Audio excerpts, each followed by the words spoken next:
Welcome to the Profit Talks podcast, hosted by the Orange County Inland Empire SBDC Network, funded in part by the U.S. Small Business Administration and the California Office of the Small Business Advocate.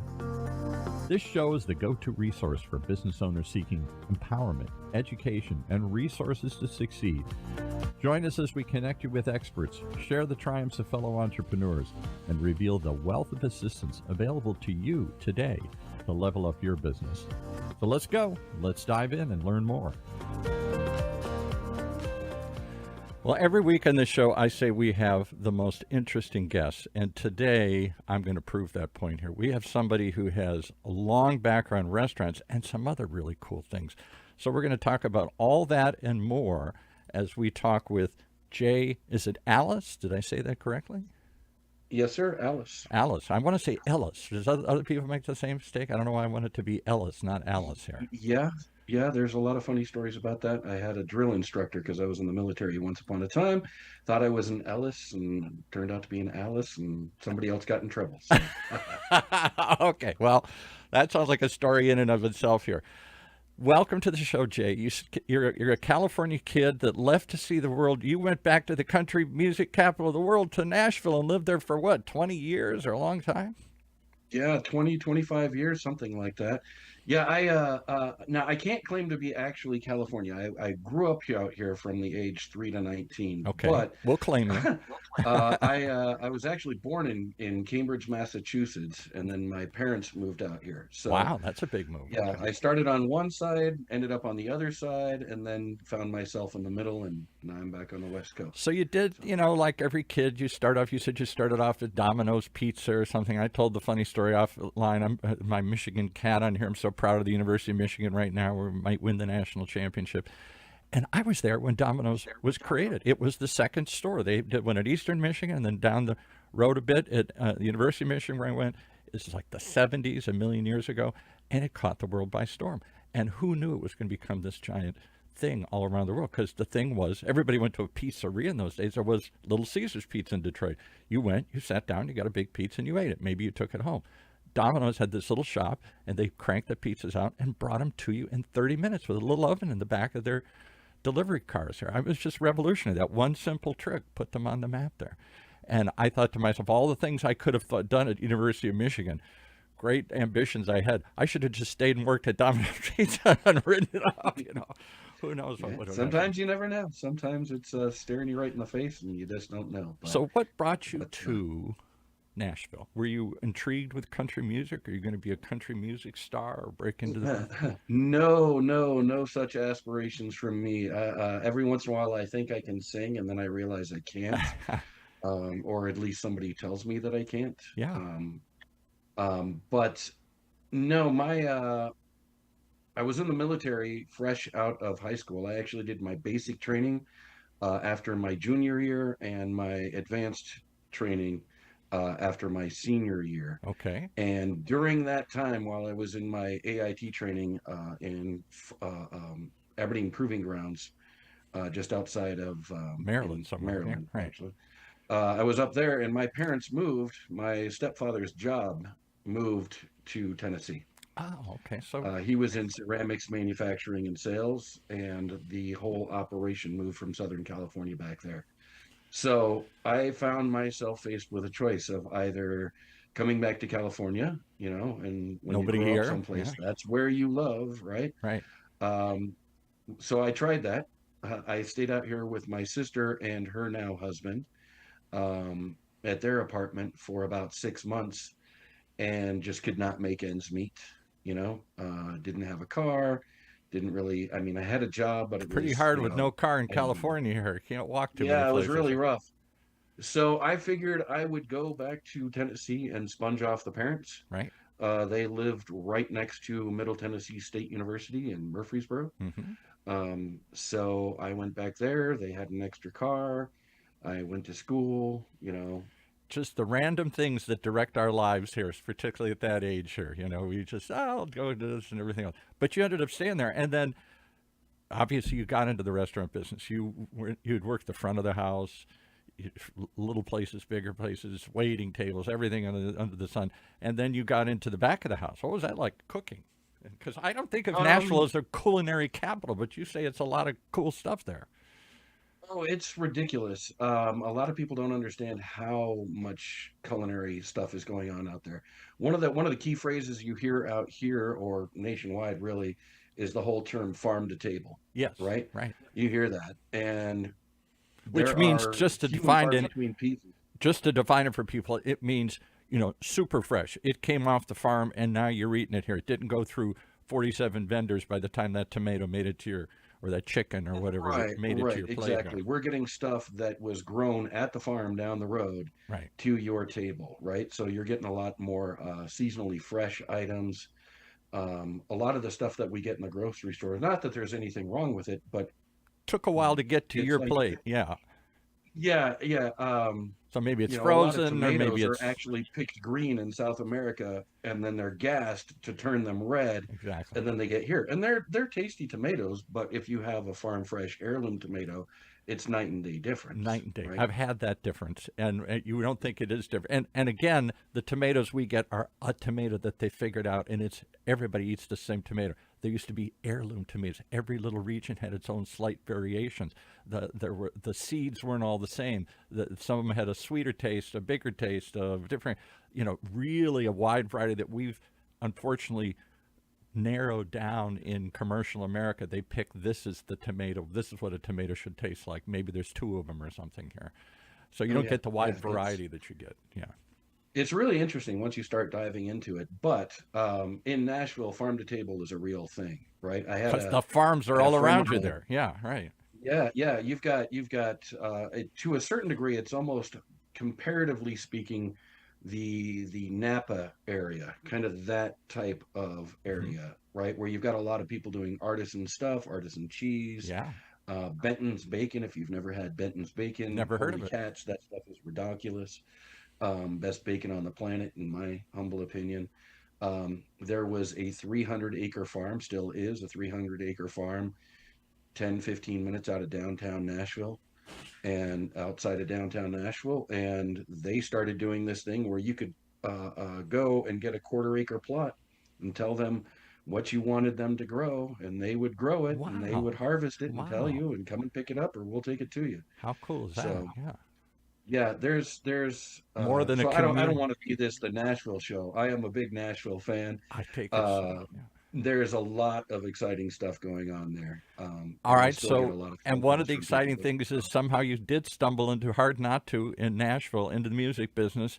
Again, running lights and stage and sound and all sorts of stuff for locations, even some tours. It sounds like anybody you want to mention yeah, or anything yeah. you work? I got involved with that. My life is a oddball collection of interesting circumstances. Yeah, sounds like it. I had a friend that was into local crew work. He really didn't tell me much about it. Anyways, he came over to the house one day to hang out. And next thing I know, he's like, "Oh, I need to make a phone call." And he's talking, talking, talking. And then he just hands me the phone. "Oh, he's going to ask you some questions." I get, Just say name, yes. social, whatever. Okay. And my very first event was at Vanderbilt Stadium doing the halftime show. What? Who was it? Virginia Tech and I forget right Pretty off the top big of my head, but it was. responsibility, first gig. Yeah. Yeah, well, I wasn't actually performing. I No, was no, we but built the you're doing the stage and sound. You had. pull the wrong wire and something goes out here. Yeah.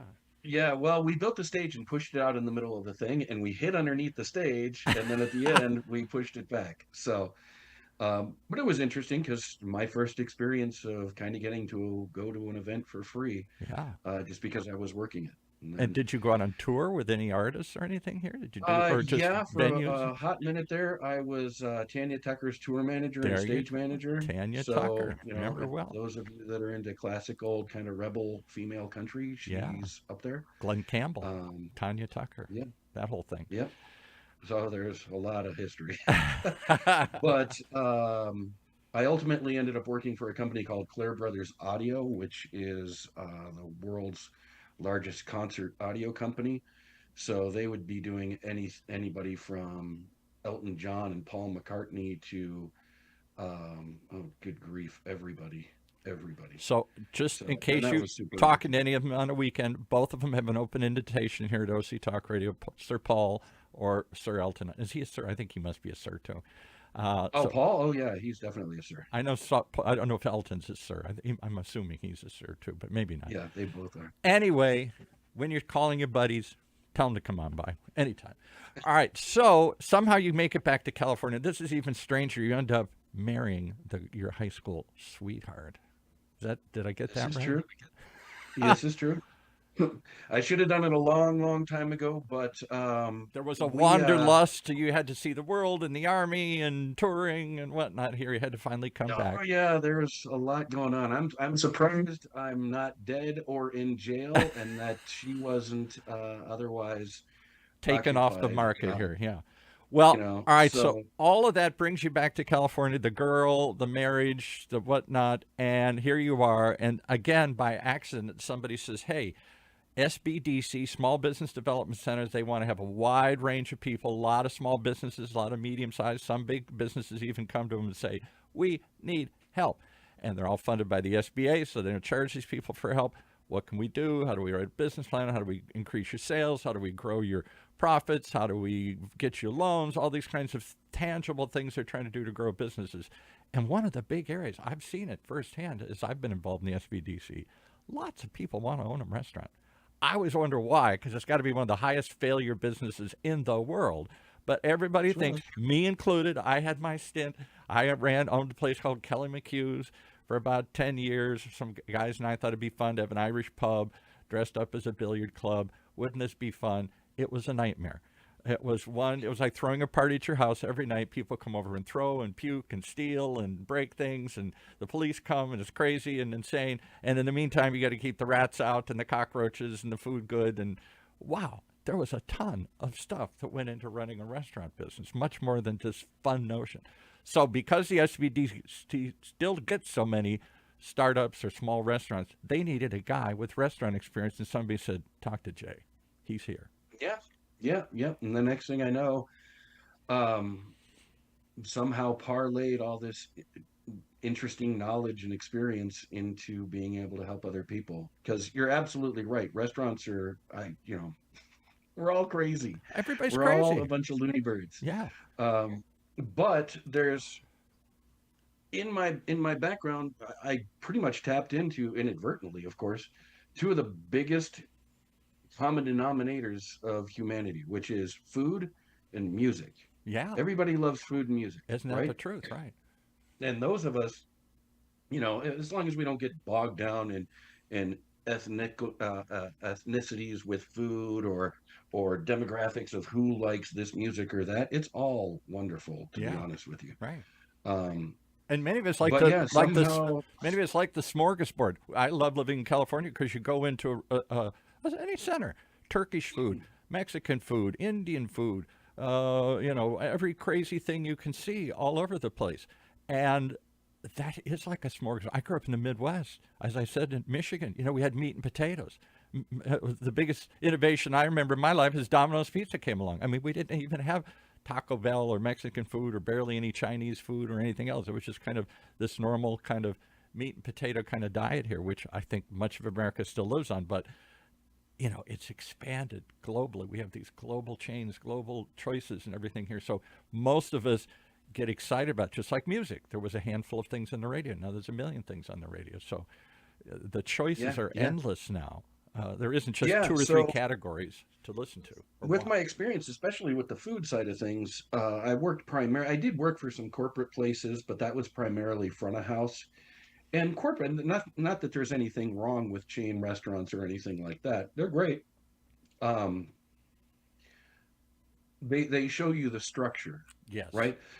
But then The cooking, predictability of chef it. wise, They can do it the same every day. It may not be the most glamorous, wonderful cuisine in the world, but by God, it's the same every place you go. You give McDonald's right? its due.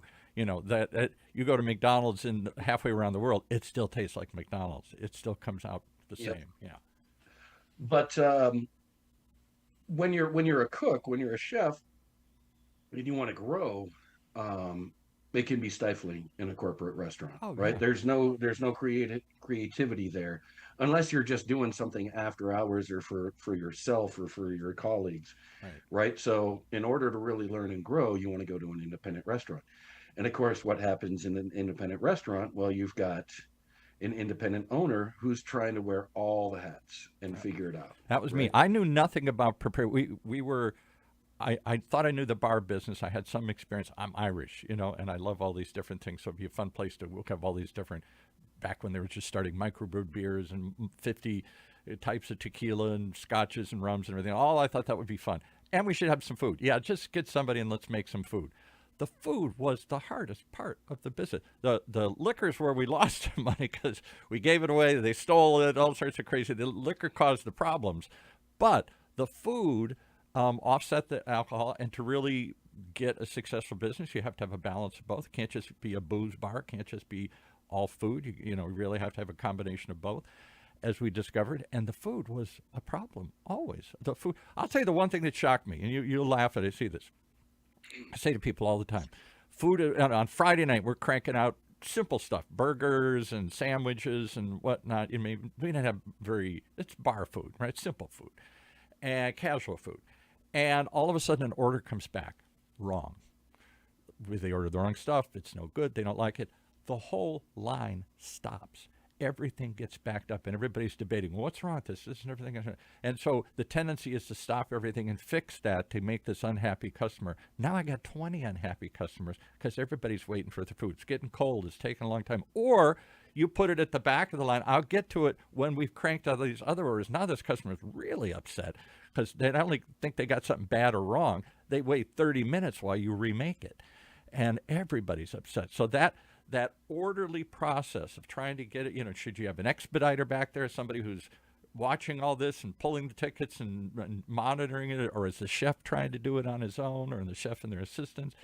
That whole assembly line mentality is amazing to me. And it was a real struggle to figure out. I'm not sure we ever figured it out. It's absolute controlled chaos. That's what it is. Right. So in answer to your quick question, yes, you need an expediter. That to me is one of the most important positions in the entire place. Yeah. And nobody told me that. We had to discover that the hard way. Yeah. Your dishwasher is massively important because you can be charming and be a bartender. You can be very nice and personable and be a waiter. You can be a crusty old curmudgeon and have calluses for days and be a chef. Right.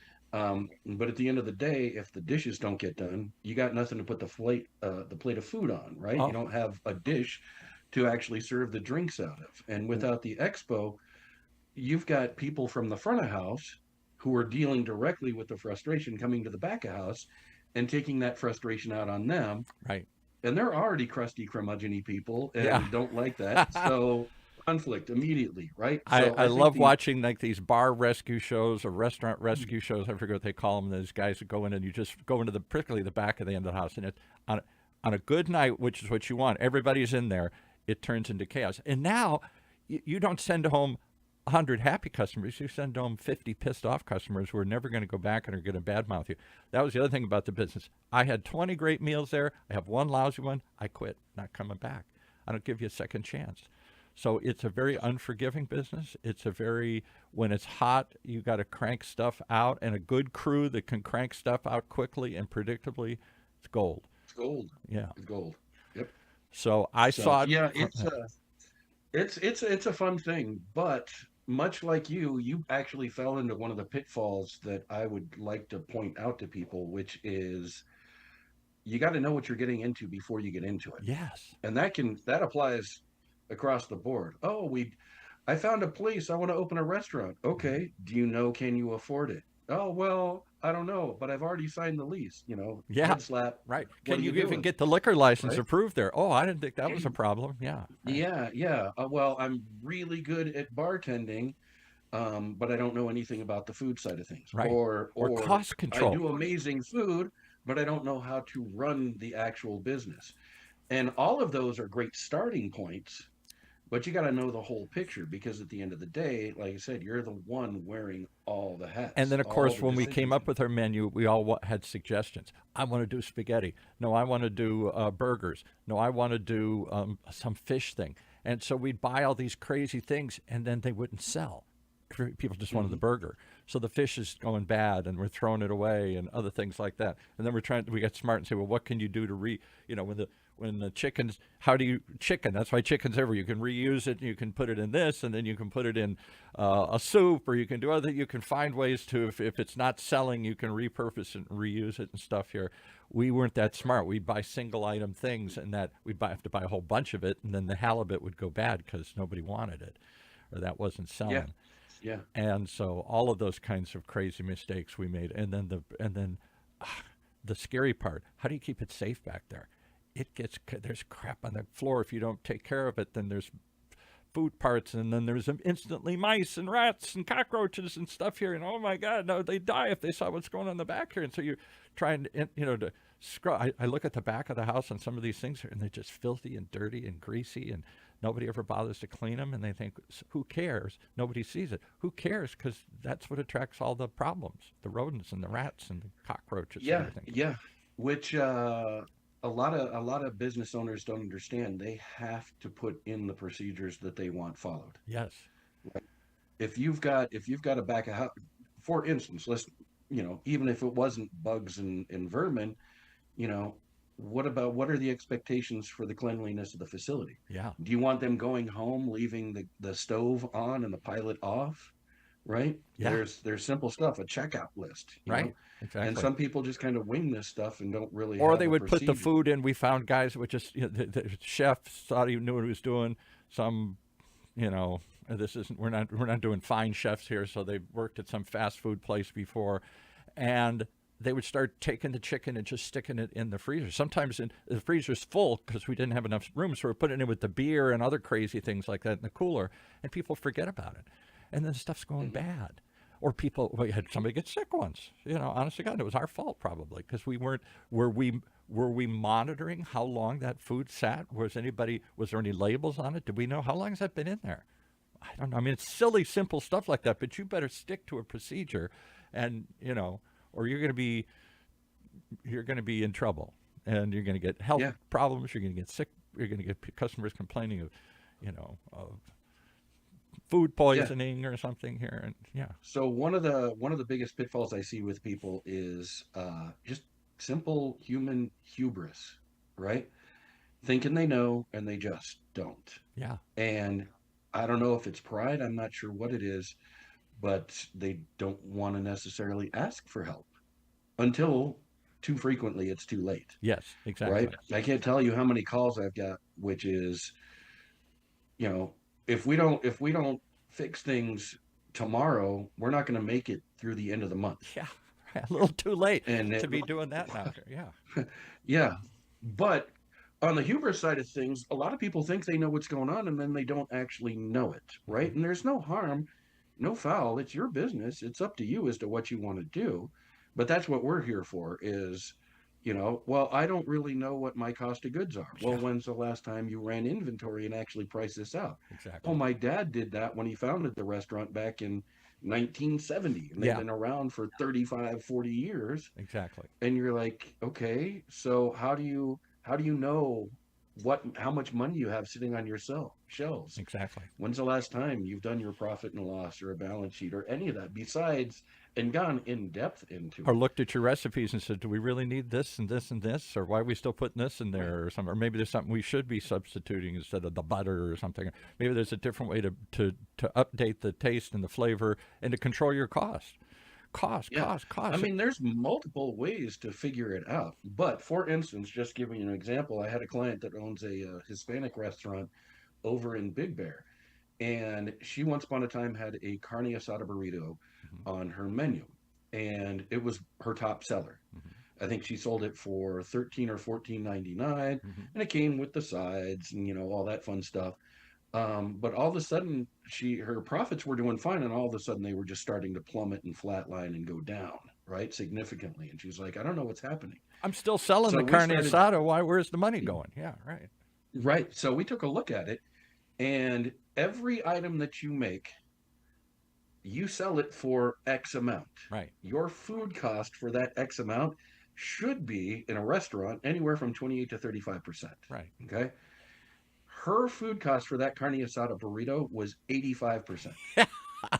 Just on food. Right. Now, the two biggest things for a restaurant is going to be your food cost, usually 30%-ish. Hmm.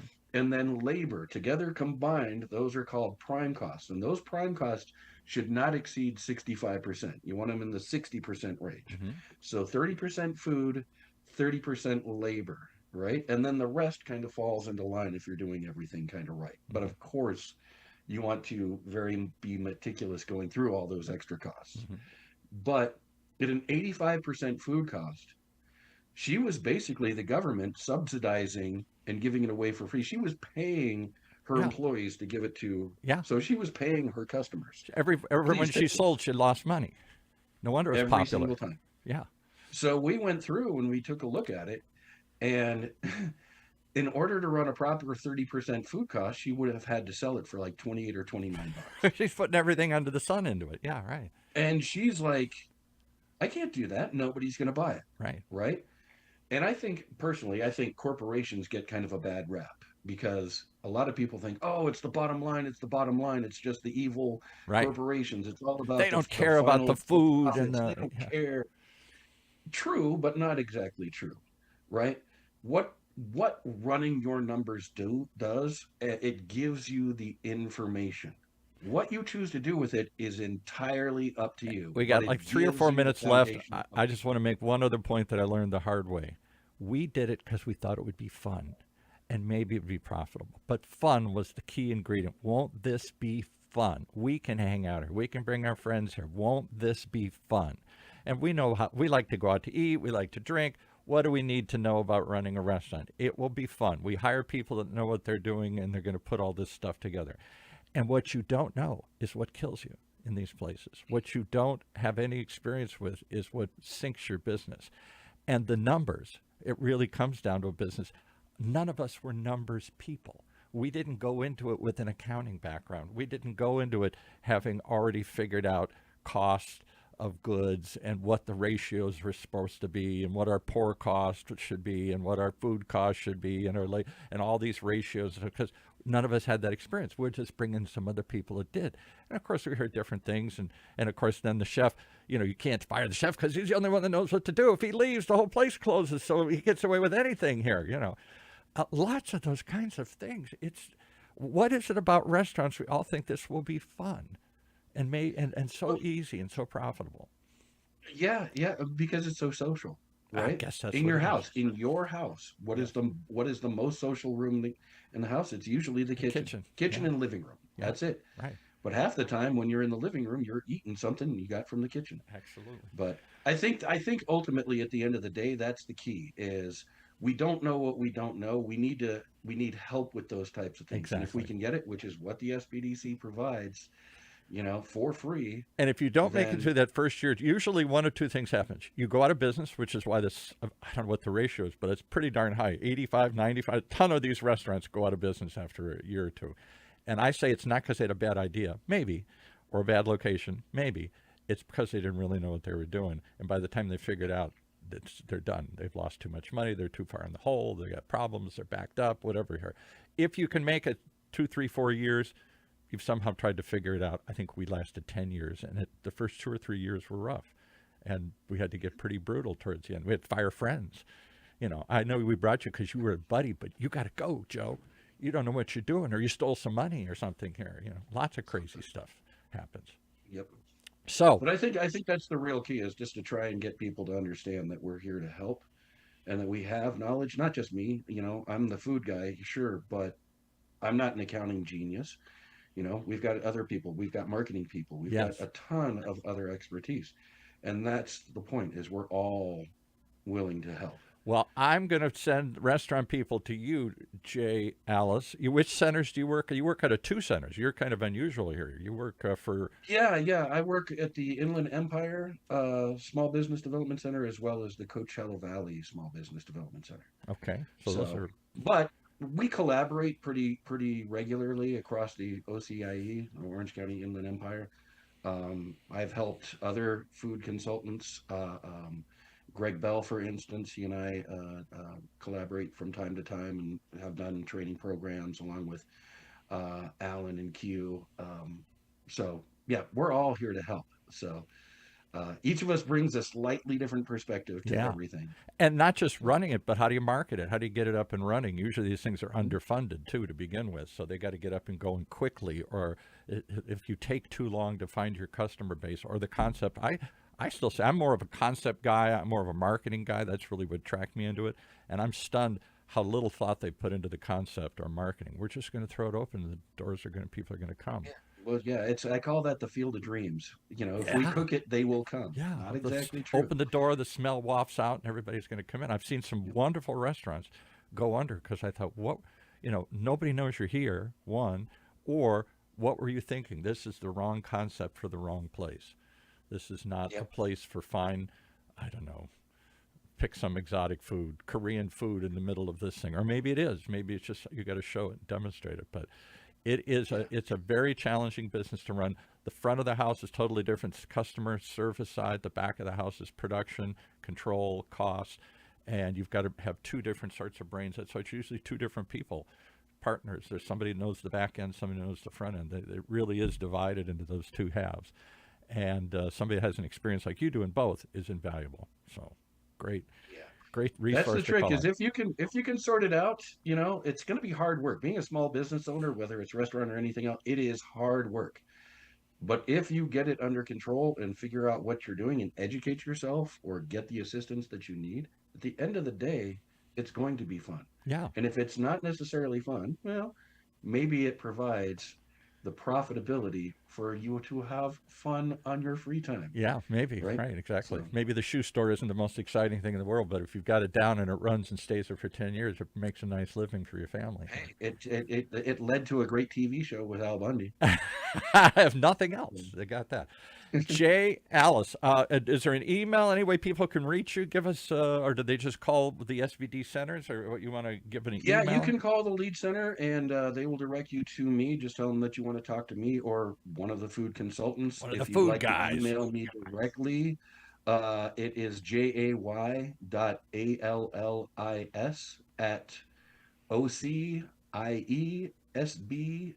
OCIESBDC.org. For the Orange County OC Inland Empire Small Business Development Center, OCIE, a lot of letters there, SBDC. You can, if you're thinking of opening a restaurant, do not pass go. Do not sign a lease until you talk to Jay or somebody like Jay. It's free. Why wouldn't you figure it out? And they're going to tell you, it ain't as easy as you thought. And if you're really determined to do it, they'll walk with you, they'll hold your hand and help you from making some very fatal mistakes that too many restaurateurs make. Or give you alternatives because there's a lot of different alternatives than just opening up a straight restaurant. Exactly. In these days and age, we had somebody on one of the shows, these food trucks, or you've got private chefs and other ways you can express your creativity without taking on a very expensive lease for 10 years and putting $200,000 or $500,000 in tenant improvements into the store, all on a whim, all on a beautiful dream that you have here. So anyway, we're not here to talk you out of it. We're here to help you succeed, and some of that is to tell you the real truth once in a while and give you some real facts to go along with the fairy tale. But at the end of the day, it's free. Why wouldn't you take advantage of it? Jay Allis, thanks for joining us here today. Absolutely. Anytime.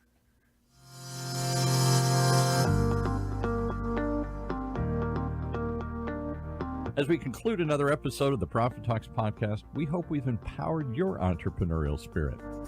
Reach out to us to connect with our experts, and let's take your business to the next level. Keep those dreams alive, keep pushing forward, and stay tuned for more. And if you liked what you heard in today's podcast and you want your business to reach new heights, just contact us at profittalkspodcast.org or call us at 1-800-616-7232. That's 1-800-616-7232. So until next time, keep thriving.